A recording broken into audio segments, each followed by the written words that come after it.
Never seen The Wicked on stage, never read the book. This film was my first ever Wicked experience. I lost my Wicked virginity with this film, and how was my first time? Pretty freaking sensational, not gonna lie. I was completely swept up in this film, both returning to the land of Oz and seeing new parts of Oz, learning more of the history of Oz, but also the story of Elphaba and her journey to becoming the Wicked Witch of the West, her friendship with Glinda, and Cynthia Erivo and Ariana Grande.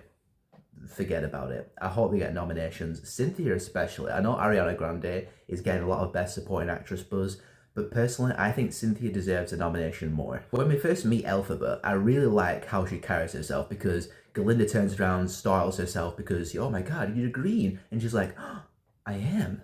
And she just like does not give a crap. She's completely used to people just like staring at her by now, and she just deals complete sarcasm back and just completely owns her green self. It's really cool to see. And I love seeing Elphaba carry that attitude into her motivation for trying to uncover what's going on in the Land of Oz with the animals, because the animals are losing their ability to speak, they're being captured by humans, and she knows what it's like to be laughed at, she knows what it's like to be considered an outcast.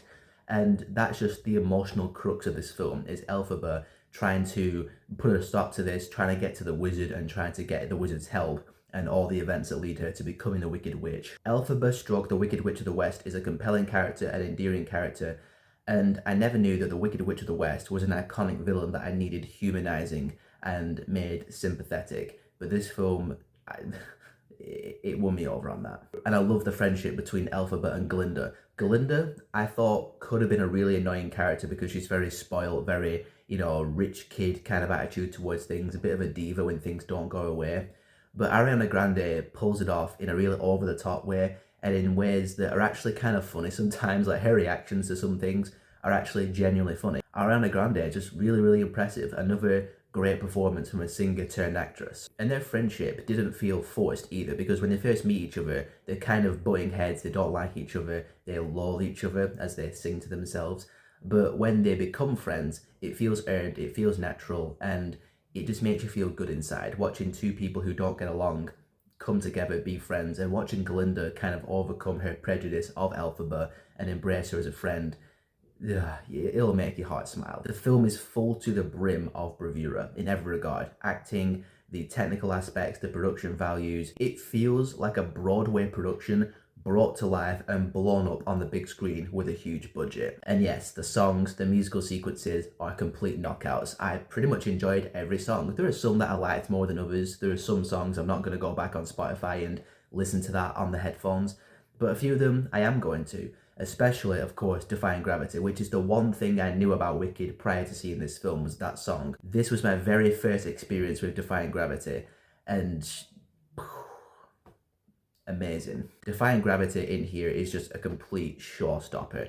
And when it was going on and crescendoing, my spidey senses were tingling. I was like, okay, this is something special. This is great. And at the end, when Elphaba makes her decision, and it's not a spoiler to say because it's the whole premise of the film, when she becomes the Wicked Witch of the West, there is an element of tragedy to it because of everything that's happened, all the circumstances that led her to becoming the Wicked Witch of the West. You just feel kind of bad for her that she's going down this path. Above everything else, that's the thing that I think this film had to nail more than anything, is for you to be affected by that decision and for you to care about Elphaba and Glinda when all these decisions are being made and when the history of Oz is changing before your eyes. I cared, I empathized, and when it cut to credits with "To Be Continued" on the screen, I was breathless. And that's another thing, this is a part 1 film, and in my opinion it's a really good part 1 film because it's a complete experience on its own. It has a beginning, middle and end, a complete character arc, and yes, it leaves open for part 2 and gets you excited for part 2,